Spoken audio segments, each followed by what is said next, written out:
Hi guys, I hope you're well. Welcome back to my channel. If you're new here, my name is Barbie and I post hauls and vlogs and lifestyle videos, and I would love for you to subscribe down below. But today I'm actually filming something a little bit different. I wanted to talk about something which I have been working on personally for the past few weeks, and it's just something that I'm feeling really passionate about at the moment. I wasn't even planning on filming this video, but it's just such a huge part of my life at the moment. So I thought that if I can help myself, maybe I can help someone else. So today I'm going to be talking through some of the things that I've been doing recently to help me learn to love myself.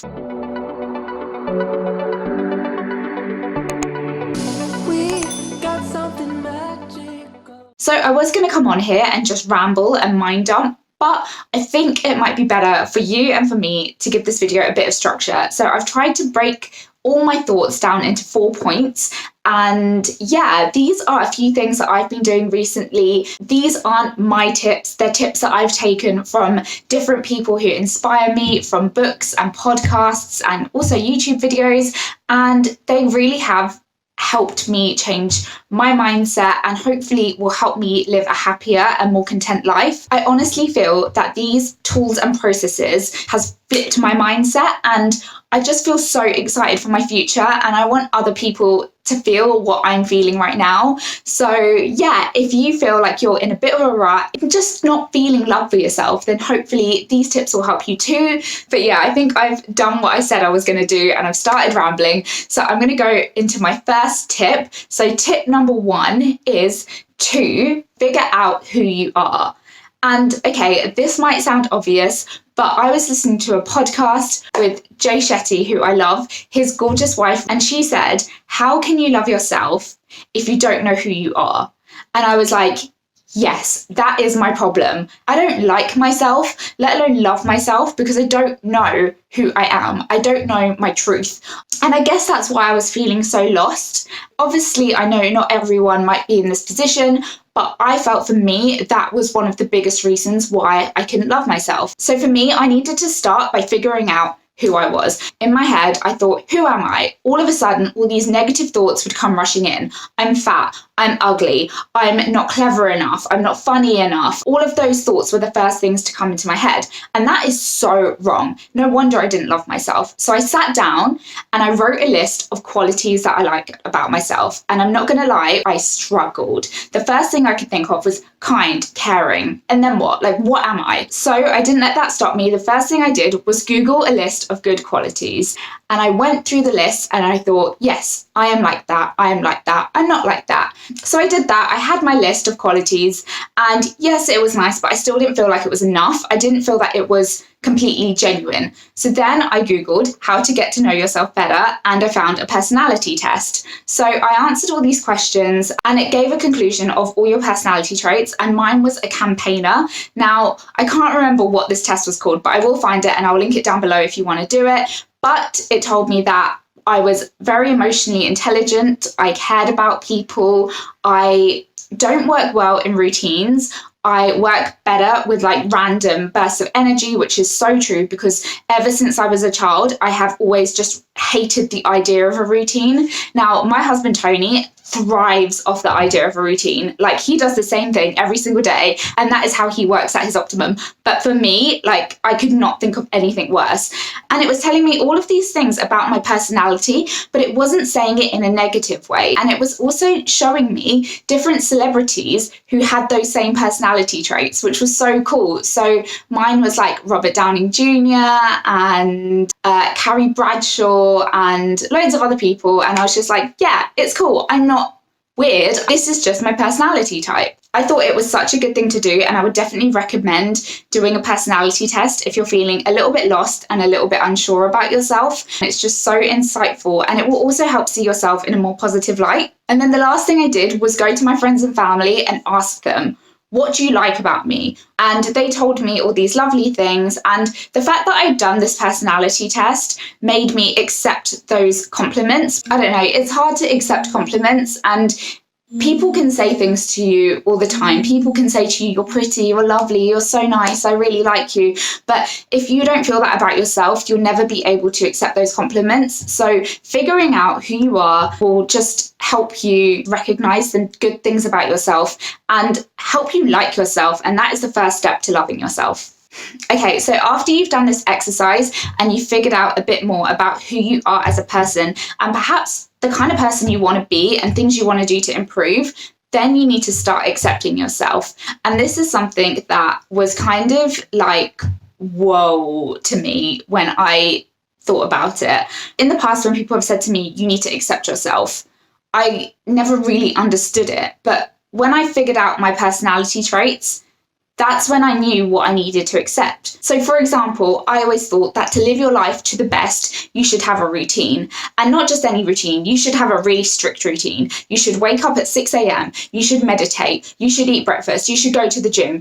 And that has been what my parents have told me since I was a child. For me, going through that personality test and something straight up telling me you do not work well with a routine was like mind blowing. And after reading that, I could accept it. And that is not the best way for me to work. But I know that I work with these random bursts of energy. That's why I started doing YouTube videos. I'm a very spontaneous person and I'm a very emotionally driven person. And I need to remember that. Why am I forcing myself to do things that don't work well for me and which make me unhappy just because I think other people expect me to work that way, or that's how I think people should be? So yeah, after doing that personality test and after writing down my good qualities and recognizing the type of person I am, it's definitely helped me to accept certain things about myself. I think another part of acceptance is accepting your past. For example, when I grew up, I was really overweight. I was really hairy for a child. I was dark.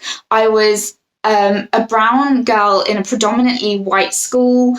And yeah, there were a lot of things which really broke my self-esteem when I was a child through to my teenage years. And I think for a long time, I've let those 20 years of my life define me as a person. But that was a long time ago. I am a different person now to who I was then.